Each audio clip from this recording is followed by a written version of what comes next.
O Twitter, eu diria hoje que 99% das participações são via Twitter. Eu não sei mais apresentar o programa via Twitter. Eu sou um dinossauro nesse mundo cibernético, mas me rendi ao poder do Twitter. Vocês estão ajudando demais a CBN Brasília a cobrir trânsito. Se nós dependermos das fontes oficiais, nós estamos literalmente perdidos. Nunca tem engarrafamento. Teve um acidente, a Polícia Militar e o Detran demoram horas para confirmar. Se não fossem vocês, e aí, né, muita gente diz, como vocês podem confiar no ouvinte? Eu acho que o Twitter hoje é uma ponte fundamental entre o público que recebe a notícia, ajuda a fazê-la, e nós que noticiamos. Então, se não houver responsabilidades mútuas, essa relação vai se quebrar. Então, eu dou sim crédito a vocês, e vocês têm ajudado demais outros ouvintes, é uma corrente do bem. Né? A EPTG está engarrafada, a EPGU, não passa pelo balão do torto. É isso, a cidade pulsa. Vocês são os nossos olhos e ouvidos nas ruas. Eu acho que o Twitter representa muito bem essa relação. E apenas para justificar que, inevitavelmente, eu tenho que editar, na hora, no improviso, algumas participações. Porque uma coisa é você, ouvinte, dizer que o deputado fulano de tal é ladrão. Agora, você imagine eu lendo isso. O ouvinte João da Silva, por exemplo, diz aqui no Twitter que o deputado é ladrão. Quem não ouviu a primeira parte pode achar que eu, Estevão Damasio, estou afirmando que o cara é ladrão. Então, palavras de baixo calão, palavras que possam demandar interpretações errôneas, eu não vou registrar mesmo.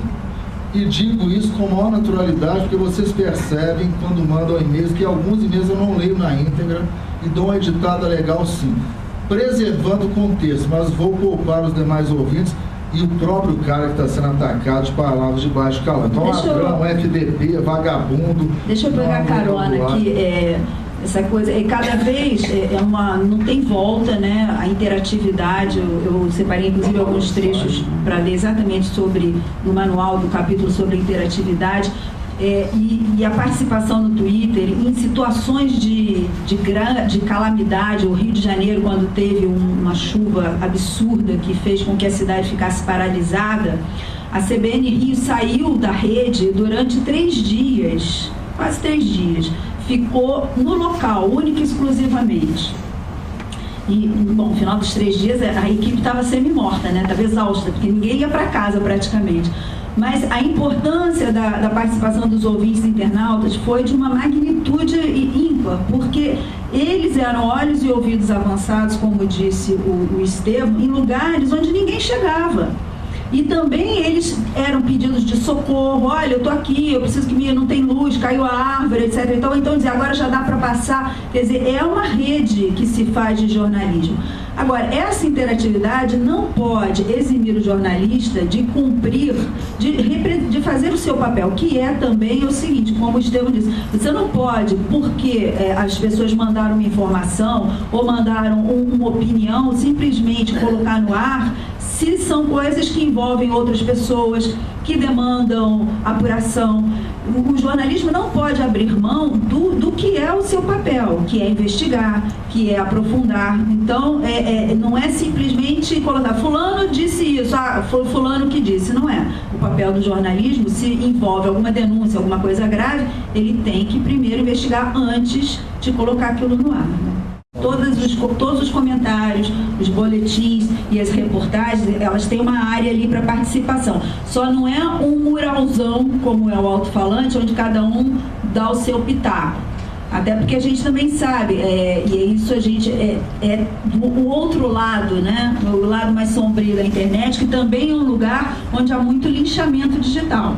Né? O próprio Butch, ele brinca, ele tem, não sei, uns 3 perfis falsos no Twitter, uns outros no Facebook, gente que se passa por outro, que escreve coisas sem a menor responsabilidade. Então, a gente, inclusive, quem tem um site, quem abre para participação, também tem que saber, eventualmente, em época de eleição, a equipe do site fica, às vezes, de faxina, limpando comentários que são absolutamente mal educados e não respeitam as regras básicas da civilidade. Então, isso também é um aprendizado para todos nós no admirável mundo novo da internet, que também é um fórum onde tem que haver educação, é para o debate, é para a troca de ideias, mas não é para uma coisa irresponsável. Né? É só esse caso agora do Orlando Silva, porque a imprensa tem sido muito questionada por que, teoricamente, denunciou o ministro sem as provas, né? Hoje, até no ar, eu fiz menção ao risco de uma glamorização também do delator que é corrupto, que é o caso do PM João Dias, né? Não tem herói, não tem santo nessa história. E muitas vezes a gente enfrenta esse dilema, principalmente nos plantões, quando as revistas vão trazer alguma denúncia. E a orientação é sempre dividir responsabilidades. E nesse caso, se estou na coordenação do plantão de fim de semana, eu recorro a Marisa.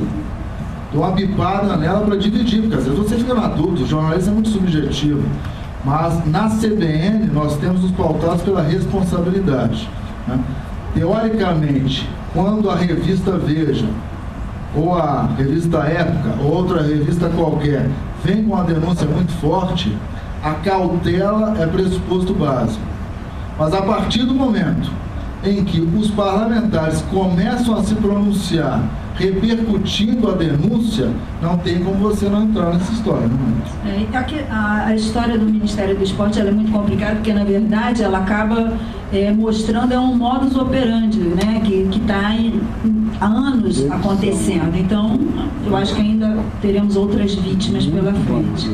Deixa eu só destacar aqui no capítulo Rádio ao Vivo, acho uma informação importante. Antes do Rádio ao Vivo, deixa eu ler o meu.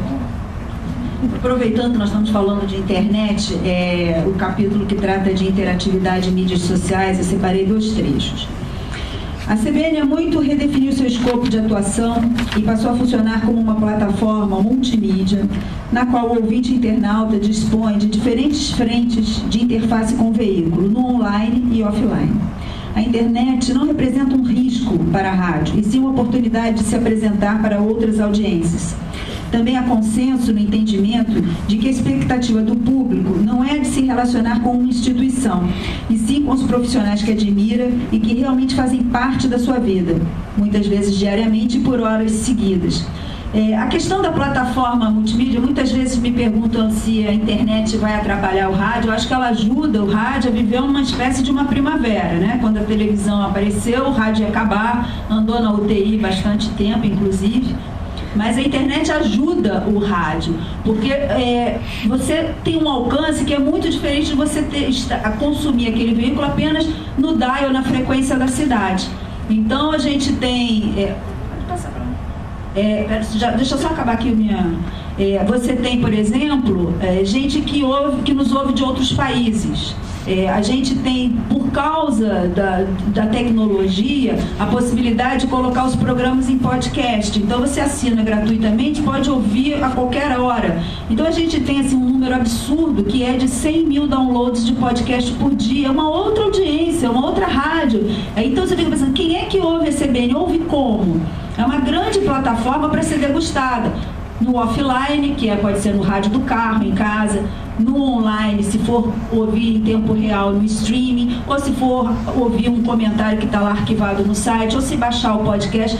Então, realmente, a simplicidade do rádio acabou conspirando a favor dele nesses tempos modernos de internet, né?